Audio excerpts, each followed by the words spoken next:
हम वही बलवान रावण हैं, जिनकी भुजाओं की लीला कैलाश पर्वत जानता है।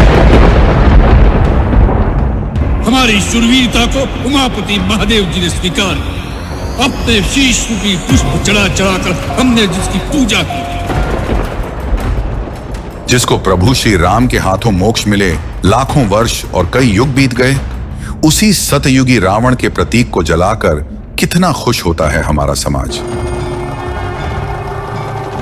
एक दूसरे को बधाई देते हुए हम कहते हैं कि रावण के पुतले को जलाकर हमने बुराई को अच्छाई से जीत लिया। लेकिन स्वयं से पूछिए, क्या सचमुच ऐसा है? समाज में दिन प्रतिदिन भयावह घटनाएं घट रही हैं। कभी बढ़ते भ्रष्टाचार के रूप में, तो कभी छोटी छोटी बच्चियों और महिलाओं के साथ दुष्कर्म के रूप में, कभी आतंकवाद के रूप में, तो कभी निर्दोषों की हत्या के रूप में। रावण को आप हर साल जलाकर खुशी मना रहे हैं, लेकिन यह कोई नहीं समझना चाहता कि वाकई रावण को जलाने का उद्देश्य क्या है।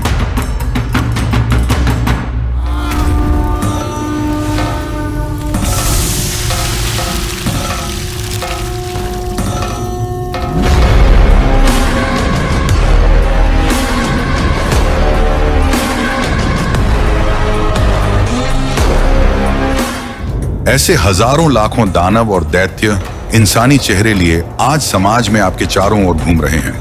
जिनसे लाख गुना बेहतर था वह सतयुगी रावण।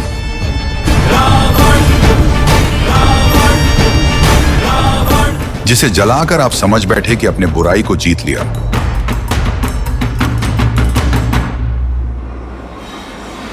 क्या आपने कभी सोचा है कि प्रभु श्री राम के हाथों रावण का वध हुए कई युग बीत गए, लेकिन फिर भी रावण दहन की परंपरा की शुरुआत कुछ सैकड़ों वर्षों पूर्व मुगल काल से क्यों हुई? मुगल काल के पूर्व रावण दहन की किसी परंपरा का कोई उल्लेख कहीं भी नहीं मिलता। वही मुगल काल जिसमें एक ओर अलाउद्दीन, अकबर और बाबर को महान बताया गया, तो वहीं दूसरी ओर हिंदू धर्म के पौराणिक ग्रंथों के साथ न केवल छेड़छाड़ हुई, बल्कि इसके कुछ प्रसंग का इस तरह प्रचार कर हिंदुओं पर थोपा गया कि आज वह हमारे समाज का सच बन गया है और हमारी परंपरा भी।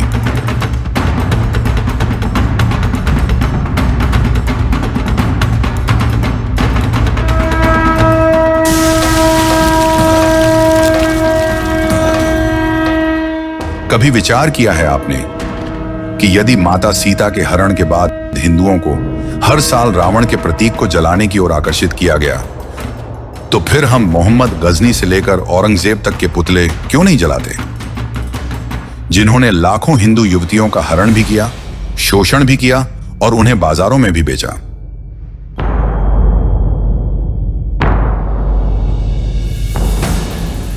चाहे त्योहार हो या सिनेमा, हमारे भीतर यह कूट कूट कर भर दिया गया है कि रावण से बड़ा दानव इस ब्रह्मांड में कोई नहीं हुआ।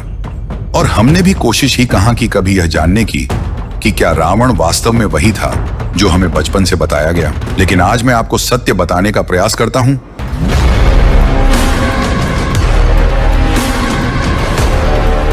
दशानन स्वयं ब्रह्मा जी का वंशज था। उसका जन्म महर्षियों एवं ब्राह्मणों के परिवार में हुआ था।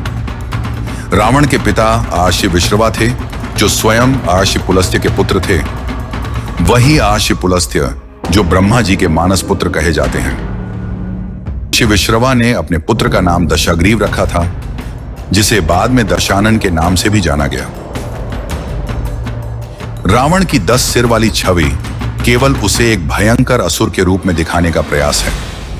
रावण को दशानन इसीलिए नहीं कहा गया क्योंकि उसके वास्तव में 10 सिर थे, बल्कि इसीलिए कहा गया क्योंकि उसमें 10 सिरों के बराबर ज्ञान था। स्वयं ब्रह्मा जी का वंशज होने के कारण दशानन एक ब्रह्मज्ञानी था। वह अनेकों विद्याओं का जानकार था। वेदों का जाता होने के साथ साथ वह तंत्र मंत्र एवं इंद्रजाल जैसी शक्तियों से भी विभूषित था। दशानन का पुष्पक विमान एक ऐसा विमान था जो आदिकाल का पहला आधुनिक विमान माना जाता है। यह विमान मंत्रों की शक्ति से सिद्ध किया गया था।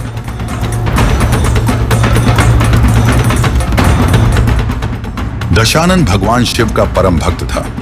महादेव के प्रति उसकी भक्ति समस्त सीमाओं से परे थी।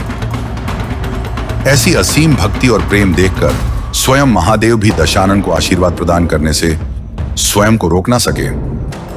संसार की सबसे कठिन रचनाओं में से एक शिव तांडव स्तोत्रम की रचना स्वयं दशानन ने की थी।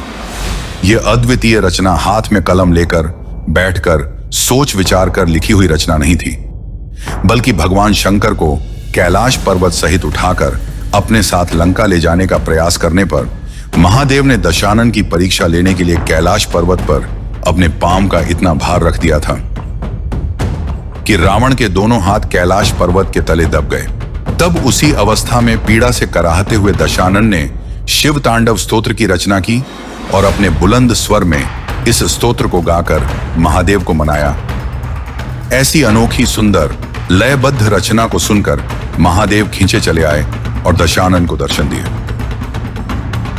उस दिन दशानन को वह नया नाम मिला था जिससे आज समस्त संसार उसे जानता है, रावण। रावण का अर्थ है जिसकी वाणी, ज्ञान एवं स्वरों पर स्वयं मां सरस्वती की कृपा हो। मां सरस्वती की कृपा हो, इसीलिए रावण एक नाम नहीं बल्कि एक उपाधि है जो स्वयं महादेव ने दशानन को प्रदान की थी। रावण एक कुशल राजनीतिज्ञ और एक वीर सेनापति था जिसके रक्त में भय की एक बूंद भी न थी। मैं यह नहीं कहता कि रावण में कोई बुराई नहीं थी, लेकिन क्या वह बुराई सचमुच आज कलयुग में कहीं भी नहीं है? अपने आप से पूछकर देखिए। मैं पूरी तरह सहमत हूं कि हमारी माता सीता का अपहरण करना और अपने अहंकार में चूर होकर प्रभु श्री राम को युद्ध के लिए ललकारना घोर निंदा करने योग्य है। लेकिन यह तो आप भी जानते हैं और आपका हृदय भी जानता है कि रावण की बुराइयों और उसके द्वारा हुए बुरे कृत्यों को कब का पीछे छोड़ चुका है यह कलयुग।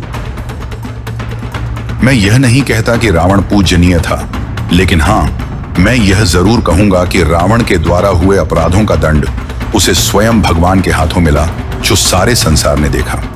लेकिन इसके साथ साथ इस सच्चाई को भी अनदेखा नहीं किया जा सकता कि दशानन ने सदा हिंदू धर्म की संरचनाओं का, वैदिक ज्ञान का, वेदों का, कला का एवं ईश्वर का सम्मान किया।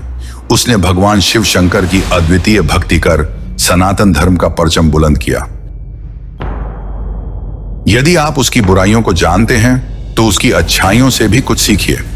रावण के प्रतीक को जलाने में अपनी जीत मत समझिए। गुलामी से आजाद आप भले ही हो चुके हैं, लेकिन उस गुलामी के दौरान जो मानसिकता आपके पूर्वजों के भीतर भर दी गई थी, आप उससे आजाद होने के बारे में भी चिंतन कीजिए।